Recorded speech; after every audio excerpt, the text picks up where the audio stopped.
नमस्कार दोस्तों। आज हम पेटेंट एक्ट 1970 की एक अत्यंत मूलभूत पर अक्सर कम समझी जाने वाली धारा पर विचार करेंगे। यह धारा 6, पेटेंट के लिए आवेदन करने के अधिकार वाले व्यक्ति।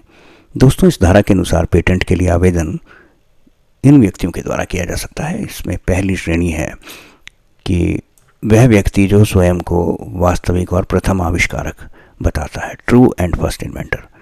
दूसरा, वह व्यक्ति जो उस आविष्कारक से अधिकार प्राप्त कर चुका हो, इसे असाइनिंग कहा जाता है। तीसरी श्रेणी है वह व्यक्ति जो उस आविष्कारक का कानूनी प्रतिनिधि है, इसे हम लीगल रिप्रेजेंटेटिव कहते हैं, यदि आविष्कारक की मृत्यु हो चुकी हो। सब क्लॉज 2 में ये बताया गया है कि आवेदन कैसे किया जाता है। तो ये ऊपर जो 3 श्रेणियां दिखाई गई हैं व्यक्तियों की, ये अकेले भी आवेदन कर सकते हैं और अन्य व्यक्तियों के साथ मिलकर ज्वाइंटली भी आवेदन कर सकते हैं। दोस्तों, धारा एक सीधा सा प्रश्न पूछती है कि पेटेंट के लिए आवेदन करने का अधिकार किसके पास है।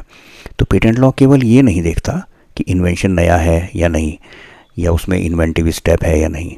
वो सबसे पहले पूछता है कि यह आवेदन करने वाला व्यक्ति कौन है, क्योंकि इन्वेंशन स्वयं में एक ज्ञान है, पर पेटेंट उस ज्ञान पर अधिकार है।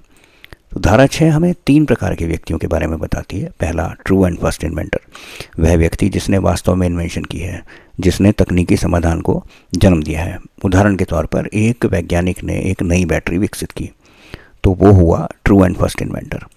जब इन्वेंटर अपने अधिकार किसी और को दे देता है तो उसे कहते हैं असाइनमेंट। जैसे एक इंजीनियर ने इन्वेंशन की और अपने सारे राइट्स उसने कंपनी को दे दिए, तो अब पेटेंट कौन फाइल करेगा? कंपनी फाइल करेगी। कंपनी क्या है? असाइनी है। और यदि इन्वेंटर की मृत्यु हो जाए तो उसका लीगल रिप्रेजेंटेटिव एप्लीकेशन फाइल कर सकता है। जैसे एक रिसर्चर ने इन्वेंशन अपनी पूरी की, पर फाइलिंग से पहले उसकी मृत्यु हो जाती है, तब उसका परिवार या कानूनी प्रतिनिधि एप्लीकेशन फाइल कर सकते हैं।